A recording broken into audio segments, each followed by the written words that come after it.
Every year, the Edmonton Realtors Association puts on their annual housing forecast, and this year, I was lucky enough to be able to attend in person.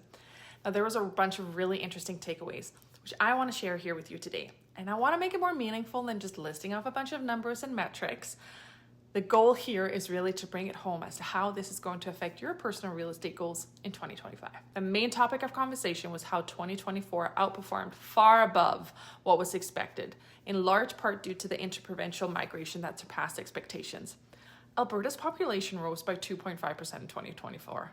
Like, wow. Edmonton's affordability also stood out against other markets. And other influencing factors were that demand continued to be higher than what the market could actually supply. That was combined with the public's fear of being outpriced in home ownership, rising rents, and Edmonton's new zoning bylaws. And these were all factors that really drove our market in 2024. 2024 actually outperformed 2021 on a total residential unit sales. 2021 was, if you recall, a record-breaking year in the Greater Edmonton area for total unit sales. Back then, where interest rates were around 0.25%, we saw 25,359 total unit sales. And in 2024, we saw 28,579 sales, while interest rates ranged between 3.25 to 5%. So that's a clear indicator that interest rates are not everything when it comes to buying a home. From an economic standpoint, there are some good news in the fact that inflation is about almost normal.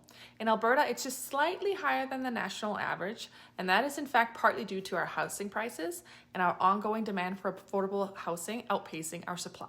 When looking at interest rates in 2025, the overall consensus is that the Bank of Canada will continue to lower the interest rates throughout the year. One big if is whether the 25% tariff on imports of all goods into the US will indeed be put into place. So stay tuned for that one. We will continue to be in a near seller market in 2025, meaning that demand will keep outmatching the supply, and in turn, we will likely see prices continue to go up, but most likely not as aggressively as we saw in the past year. The dominant category in sales for 2025 will continue to be detached homes, and apartment condominiums are expected to continue their rise from the ashes. So there you have it, a quick breakdown of the 2025 housing forecasts hosted by the Realtors Association of Edmonton.